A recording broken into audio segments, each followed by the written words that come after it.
the care of the child parents. Mr. Speaker,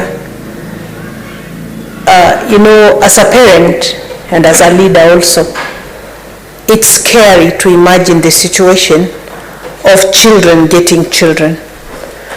But when that unfortunate situation happens and a human being has been brought into the world, then both children, actually there may even be 3 children, maybe the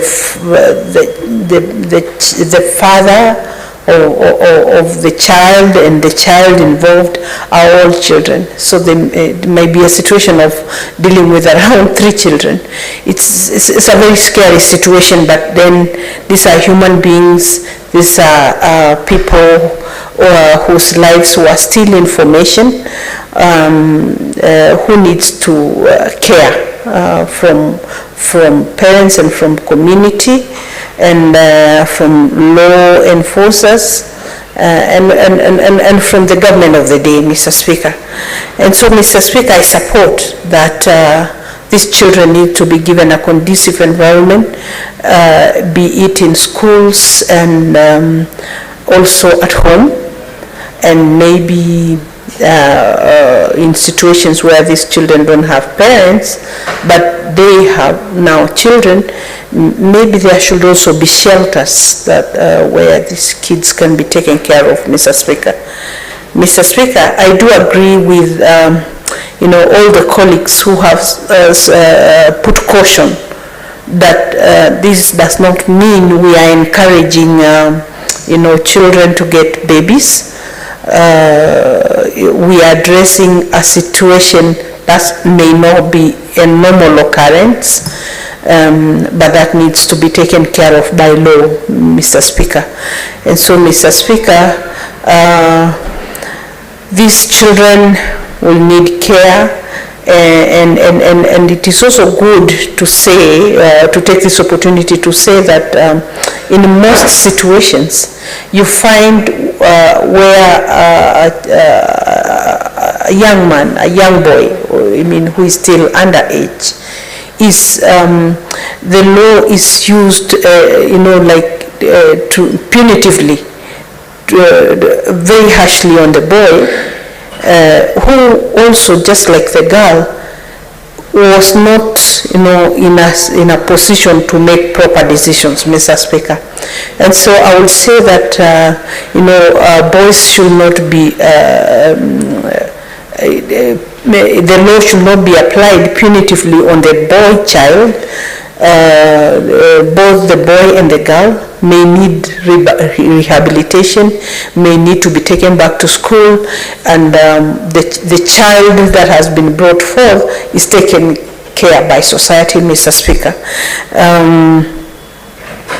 Mr. Speaker, when we were going around during the campaign time, I went to various parts of Kajiado County, and I realized there are parts of Kajiado County that I saw little girls, because I am imagining they must have been young girls.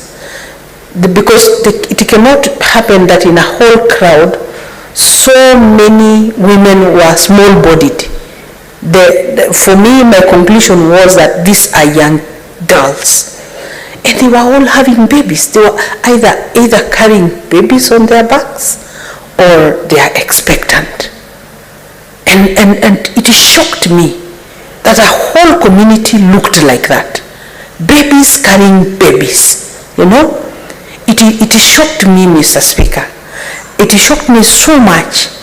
And I'm like, how has community accommodated this? In some part of Kajiado, it looked like a normal occurrence. It looked like every young girl was carrying a baby.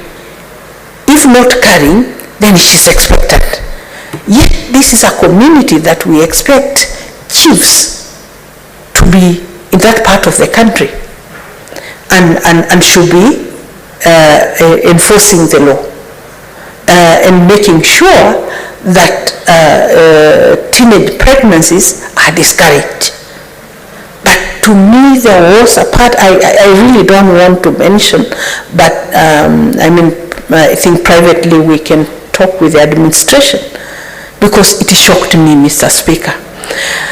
And Mr. Speaker, it looked so normal to the members of that community. It looked like it's the order of the day, Mr. Speaker. And I wondered why we have never spoken about it. You know, Mr. Speaker, I was a constituency holder.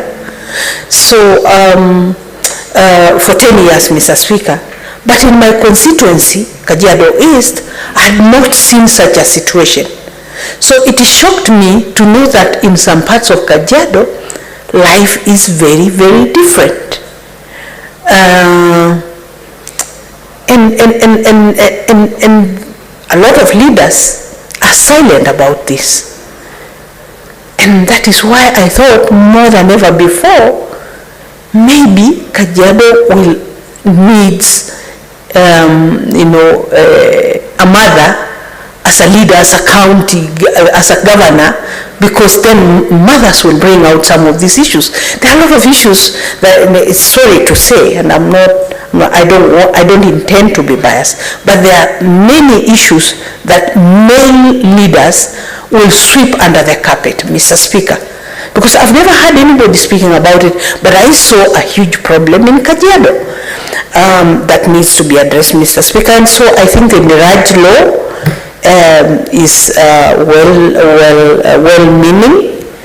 I think it is well-timed, but caution must be put so that it doesn't look like this House is encouraging teenage pregnancies. But once it occurs because of unfortunate situations that the child did not intend, that the child was not in control, that maybe it was out of some molestation of some kind, then the situation still has a law that takes care of that kind of situation. And so I support Mr. Speaker. Thank you. Thank you, Senator Tobiko. Senator Korir Joyce.